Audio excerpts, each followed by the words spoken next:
Mesdames et messieurs, bonjour à tous et bienvenue dans cette nouvelle édition du journal de CCTV français en direct de Beijing.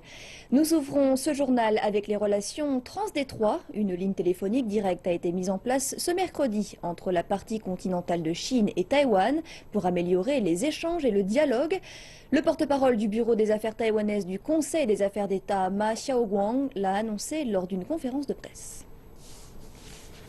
Ma Xiaoguang a déclaré que le responsable des affaires entre les deux rives du détroit s'était parlé via la nouvelle ligne téléphonique directe peu avant la conférence de presse. L'établissement de cette ligne téléphonique a été décidé à Singapour en novembre dernier lors d'une rencontre historique entre Xi Jinping et Ma Ying-jeou. Ma Xiaoguang a également noté pendant la conférence de presse que la partie continentale de Chine encourageait les échanges et la coopération entre les deux parties, mais qu'elle ne permettrait pas qu'un petit nombre de gens soutiennent l'indépendance de Taïwan, tout en ayant des activités sur la partie continentale. Le porte-parole a par ailleurs été interrogé sur la position ambiguë de la candidate à la présidence taïwanaise, Tsai Ing-wen, au sujet du consensus de 1992 sur les affaires transdétroit. Ma a souligné que le consensus était indiscutable.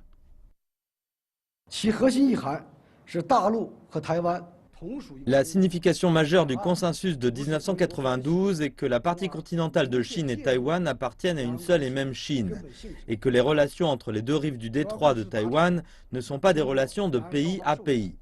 Le consensus définit la nature fondamentale des relations transdétroit. La tenue de la rencontre et la signification du consensus sont tous deux clairement consignés et indiscutables. La Chine franchit une nouvelle étape dans la réforme de ses entreprises d'État. Les entreprises publiques sont désormais divisées en deux catégories, celles qui sont strictement commerciales et celles qui servent un but gouvernemental comme l'électricité ou la santé. Les indications publiées par le ministère des Finances, la Commission nationale pour le développement et la réforme et la Commission de contrôle et d'administration des biens publics font suite à un projet publié en septembre. Le projet promettait de moderniser les entreprises d'État, d'améliorer la gestion des biens de l'État et de promouvoir les entreprises mixtes. Avec ces nouvelles directives, l'entrepreneuriat mixte est encouragé dans les deux types d'entreprises publiques afin de réduire la domination de l'État et d'assurer une meilleure gestion. Les autorités ont aussi promis de prendre de la distance et de laisser aux managers plus de liberté. La classification est la première étape de la réforme des entreprises d'État en Chine. Après cette classification, les entreprises publiques pourront établir leur stratégie de développement plus clairement et les autorités pourront les superviser grâce à des mesures plus claires. La réforme peut réduire les stocks et les problèmes de surcapacité. Les coûts d'opération en seront également réduits. De plus, la classification est cruciale pour réformer tout ce qui concerne l'approvisionnement en Chine. Alors que la réunion du groupe de réforme vient tout juste de se conclure, le plan de réforme pour l'année prochaine mettra l'accent sur le développement. La Chine est confrontée à des défis grandissants liés à la pollution et à la détérioration écologique. La qualité de l'air s'est beaucoup améliorée de janvier à octobre. La concentration moyenne de particules PM2,5 a baissé de 17,7% dans 74 villes par rapport à l'année dernière.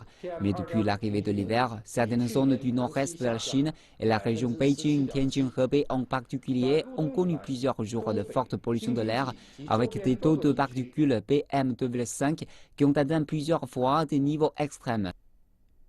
La protection de l'environnement est une question prise très au sérieux par le groupe de réforme. Peu de temps après la formation de ce groupe, une proposition a été passée lors de sa seconde réunion en février 2014 afin de punir plus sévèrement les pollueurs et pour renforcer la protection de l'eau et des forêts. En décembre de cette année, le groupe a fait passer un plan pour encourager l'exploration de nouvelles méthodes pour protéger le système écologique. En juillet de cette année, davantage de mesures ont été mises en place, dont un système d'inspection de l'environnement et de punition contre les fonctionnaires responsables de sa dégradation. Autre résultat de cette réunion, la mise en place d'un système d'audit tenant responsables les fonctionnaires sortants. Économie à présent. Le commerce extérieur chinois a maintenu une bonne tendance en 2015 et a largement contribué au développement économique général, selon le département du commerce extérieur du ministère chinois du commerce. Le commerce général, les entreprises privées et les produits électromécaniques ont connu une croissance positive à l'exportation. À notre satisfaction, nos entreprises privées ont surpassé les entreprises à investissement étranger dans les exportations du pays pour la première fois, de 7,3% en 2001 à 44,9%. Je veux insister sur le fait que les exportations sont responsables de l'emploi direct ou indirect de 180 millions de personnes et qu'elles créent 18% du revenu national.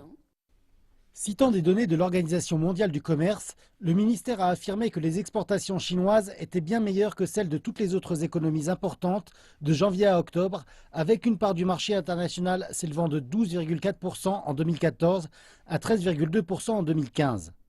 De janvier à novembre, la baisse des prix du pétrole brut, du minerai de fer, du soja, du cuivre et des importations de gaz ont fait économiser 182 milliards de dollars, ce qui a permis aux entreprises de réduire leurs coûts et d'accroître leur compétitivité.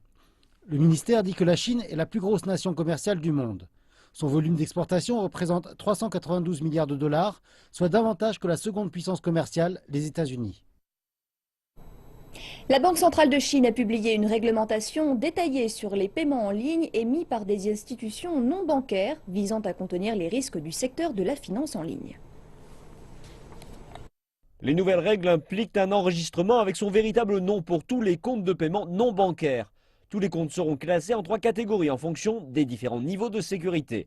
Le montant des paiements par le biais de tels comptes pourra s'élever entre 1000 et 200 000 yuan par année. Mais les paiements effectués par le biais de plateformes bancaires ne seront pas restreints par ces normes. Les analystes estiment que cette politique vise principalement à éviter que d'importantes sommes d'argent ne soient placées en dépôt sur des comptes de paiement tiers qui sont au-delà de la protection des assurances de dépôt bancaire et laisseraient les consommateurs vulnérables quant à de possibles risques.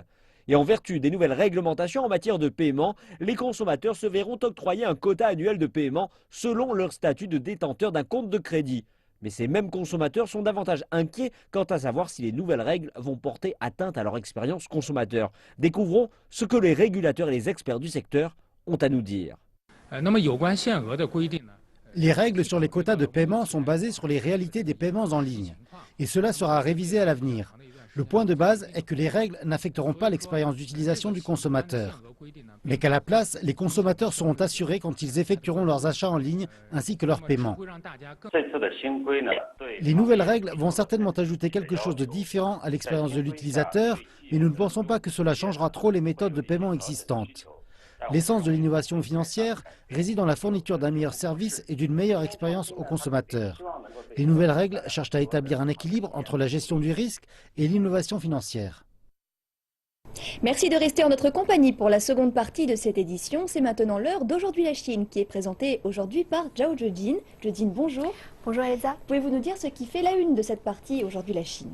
Nous ouvrons cette partie avec un nouveau chemin de fer. C'est dans la province de Hainan, dans le sud de la Chine, que le premier train à grande vitesse au monde a effectué le tour d'une île a été officiellement mis en activité.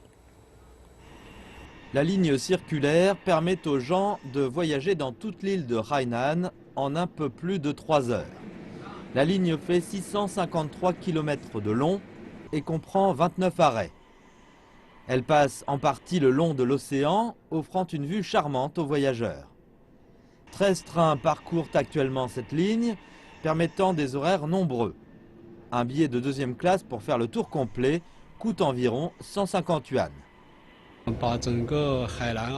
La ligne ferroviaire traverse les 12 districts et villes de l'île et couvre presque tous les sites à visiter. Nous avons essayé d'éviter également tout désagrément à l'environnement dans les zones écologiquement sensibles. Avec le tronçon ouest de la ligne ferroviaire circulaire de Hainan désormais en activité, tous les districts de l'île sont maintenant desservis. Ce tronçon est déjà en activité depuis 5 ans. Voyons comment Hainan a bénéficié de ce train à grande vitesse et ce qu'apportera la deuxième moitié. L'histoire commence avec des ananas. Le parc Dongshanling est l'un des plus beaux de Chine. Il se situe dans la ville de Wanning. Madame Wen Shaoying vend des ananas à l'entrée du parc depuis plus de 10 ans. Elle dit que son affaire marche de mieux en mieux depuis 5 ans. Avant, j'en vendais plusieurs dizaines par jour. Maintenant, entre 100 et 200 par jour, parfois plus. Il y a beaucoup plus de touristes qu'avant.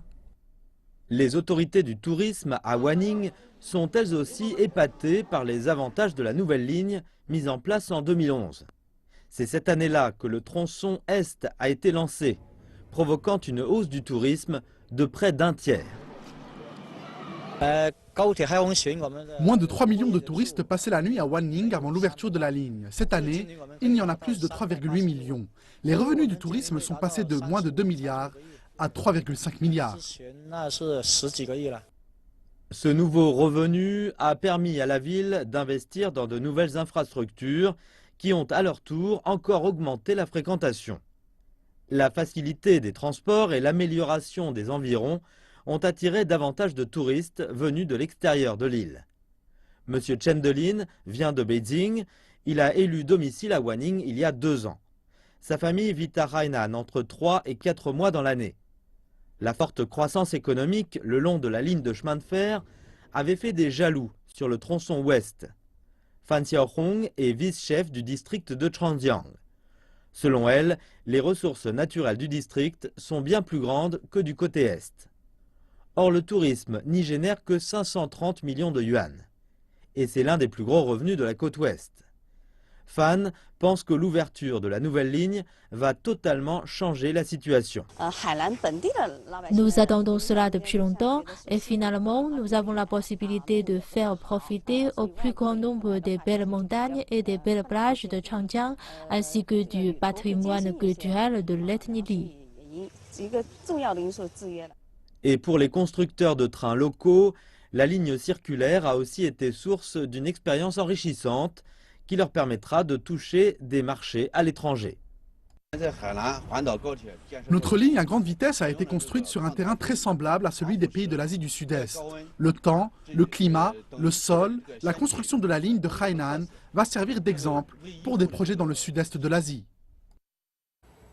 L'or se reponait d'un plus bas niveau historique au début du mois. Les analystes s'attendent à un prochain rebond plus marqué pour le métal précieux.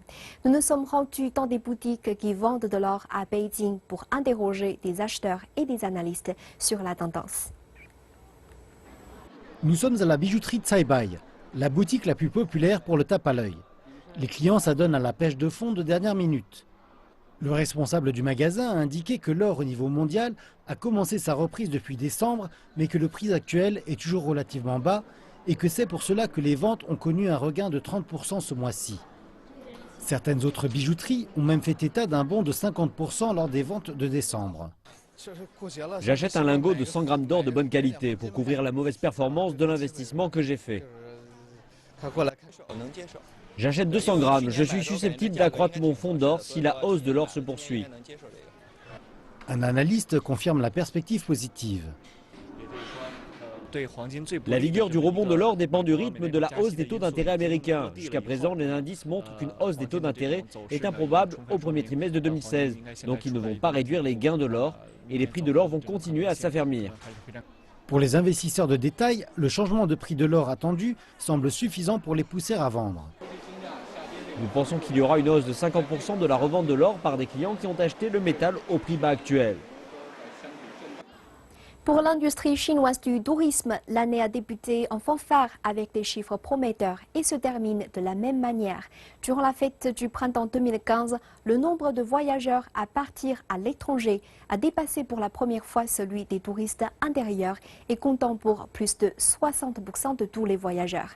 Et alors que de plus en plus de personnes planifient leur séjour bien à l'avance, c'est bien cette activité en ligne qui a explosé. Gubin envisage d'emmener sa famille en vacances sur une île durant la prochaine fête du printemps. Il s'est déjà rendu en Europe, aux États-Unis et en Nouvelle-Zélande cette année. Il déclare qu'il est désormais plus facile de réserver un voyage en ligne. Les agences de voyage traditionnelles ont leurs propres avantages. De façon comparative, elles ont plus d'expérience et facilitent la communication face à face. Mais en termes de prix et de capacité à connaître ce qui est disponible, les services en ligne sont les meilleurs. La première agence de voyage en ligne du pays, Ctrip, a constaté une croissance de 50% de ses recettes au troisième trimestre de cette année, atteignant 3,4 milliards de yuan. Et la plupart de son activité est effectuée soit en ligne, soit par le biais de son application officielle. Nous avons réalisé que cette application est bonne pour répondre aux demandes des consommateurs qui veulent juste choisir et partir. Donc beaucoup de locations de véhicules et d'achat de tickets pour les attractions touristiques se font par le biais de l'application, en particulier durant les vacances. Nous étudions les données et ajouterons davantage de fonctions à cette application. Lu déclare qu'il s'agit là d'un modèle totalement différent de ce qu'était l'entreprise il y a 16 ans. La plupart de son activité se faisait par le biais de centres d'appel. D'autres agences de voyage sur Internet déclarent qu'elles constatent également une forte croissance du commerce en ligne, alors qu'elles luttent pour abaisser leurs coûts et leurs prix. La chaîne d'approvisionnement de l'industrie du tourisme est très longue, ce qui élève nos coûts et peut rendre cela difficile pour les besoins des consommateurs. Nous pouvons accroître notre efficacité et améliorer l'expérience des consommateurs en raccourcissant la chaîne d'approvisionnement. Au mois d'octobre, le montant de nos ventes directes est passé de 20 à 30%. Même les anciennes agences de voyage se mettent à l'ère d'Internet. Spring Tour a lancé son site officiel en 2008, plus de 25 ans après son établissement. Les responsables de Spring Tour déclarent que cette année, leur activité a connu une croissance record. Les recettes de notre commerce en ligne dépassent désormais les 900 millions de yuans par an. Nous avons vu un changement dans le comportement des consommateurs alors que la société s'est développée et de nombreux consommateurs aiment réserver des programmes de voyage par le biais d'Internet. Par exemple, pour le 11 novembre, nous avons fait plus de 10 millions de yuans de réservations en quelques minutes. Il s'agit là d'une nouvelle opportunité pour des agences de voyage comme la nôtre.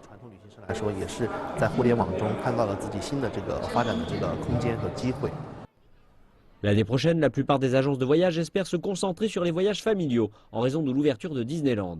Beaucoup d'entre elles tentent de développer leurs affaires en offrant simplement des séjours touristiques. Spring Tour prévoit d'ouvrir des boutiques duty-free au Japon et Tongchang Travel pense s'inspirer de Spring et lancer sa propre compagnie aérienne. Et voilà, c'est la fin de cette partie. Et maintenant, retour au plateau. Elsa, c'est à vous. Merci infiniment, Jojine, pour toutes ces informations concernant l'actualité chinoise. Nous aurons le plaisir de vous retrouver en duo dans 1h30 pour un autre journal. Excellente suite de programmes sur CCTV Français.